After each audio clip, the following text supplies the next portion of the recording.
Okay. Kaya sa unang tanong, totoo ba na tama ang mababasa mo sa Biblia? Pakisuyo ang unang bahagi. Sinasabi ng Biblia na tumpak ang mga salita ng katotohanan na makikita rito. Totoong mga pangyayari ang mababasa mo rito at totoong nabuhay ang mga tao na binanggit dito. Pinatunayan ng maraming historiador at arkeologo na tama ang mga petsa, tao, lugar at pangyayari na binanggit sa Biblia. Okay, very good.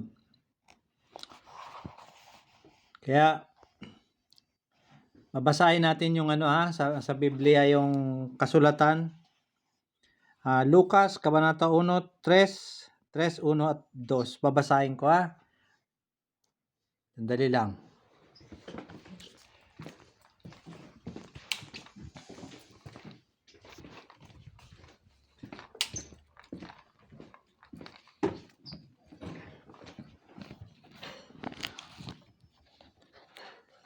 Lucas, sinulat ni Apostol Lucas,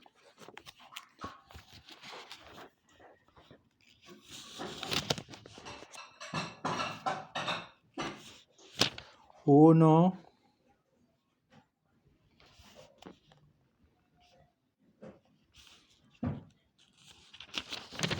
tres. Ito ang sinasabi.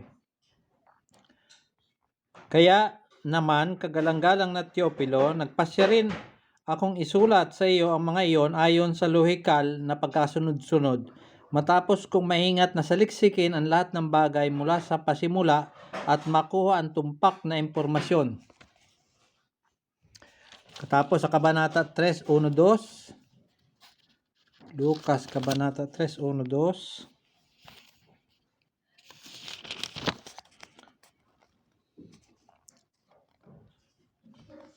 Noong 15 taon ng pamamahala ni Tiberio Cesar nang si Poncio Pilato na gobernador ng Huda, si Herodes na tagapamahala ng distrito ng Galilea, si Felipe na kapatid niya, tagapamahala ng distrito ng Iturea at Traconite, at sa Lisanias na tagapamahala ng distrito ng Albilinia. Noong panahon ni Caiphas at punong saserdoteng si Anas, tumanggap ng mensahe mula sa Diyos si Juan na anak ni Zacarias habang siya ay nasa ilang. Kaya, ang tanong, totoo ba at tama ang mababasa mo sa Biblia?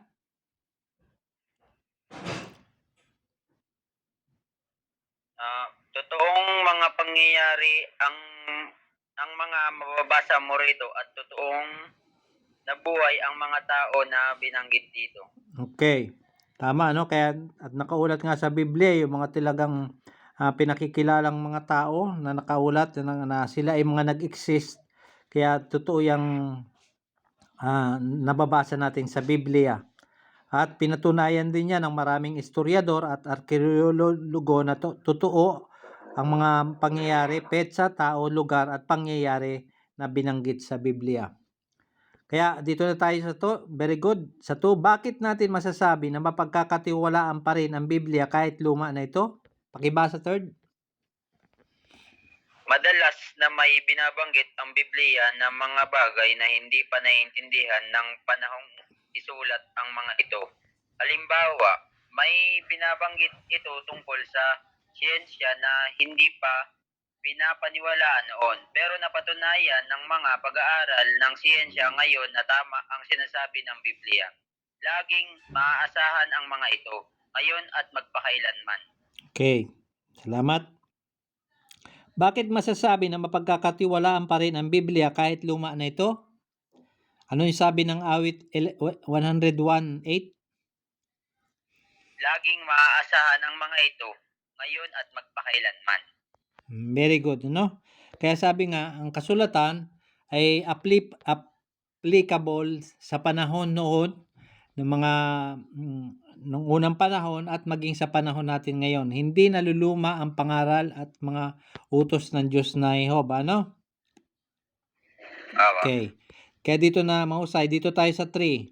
Dapat ba tayong magtiwala sa sinasabi ng Biblia tungkol sa mga nangyayari sa hinaharap? Pakisuyo, pakibasa. May mga hula sa Biblia na nagsasabi ng mga bagay na hindi pa nagagawa. Marami itong inihula tungkol sa kasaysayan at eksakto itong nangyari. Detalyado rin nitong inihula ang mga kalagayan ngayon. Sa araling ito, tatalakayin natin ang ilang hula sa Biblia at mapapahanga ka kung paano natupad ang mga ito. Okay. Kaya basahin natin ang Isaiah 46:10, ano? Isaiah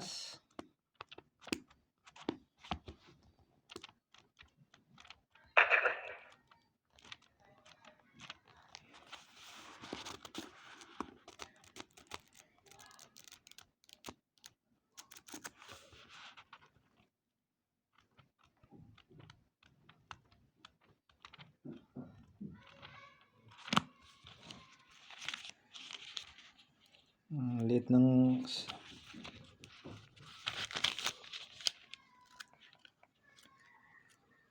Okay lang dyan ang pwesto mo? Okay lang po.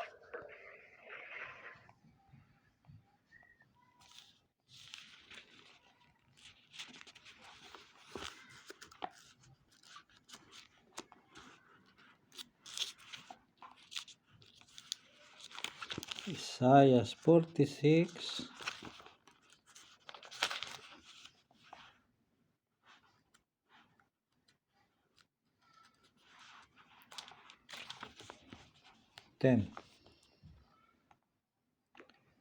Mula sa pasimula ay sinasabi ko ang mangyayari at mula noon, sinaunang panahon ang mga bagay na hindi pa nagagawa. Sinabi ko, matutupad ang pasya ko at gagawin ko ang anumang gusto ko. Yan ang sinabi ni Jehovah, no?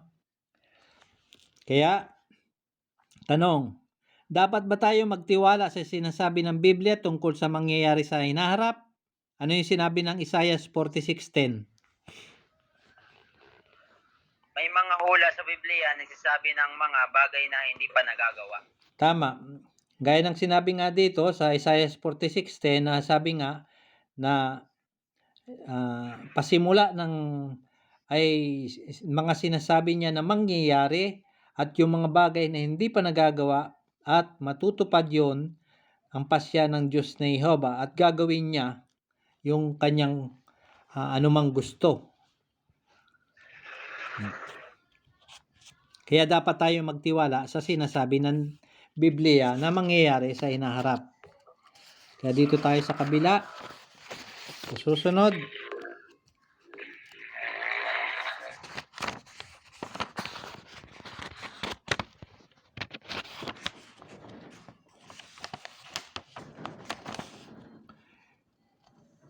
Hindi nagkukontrahan ang mga siyensya at ang Biblia. Naniniwala maraming tao noon na mundo ay nakapatong sa isang bagay. Okay. Dito ay papanoorin natin ang video, pero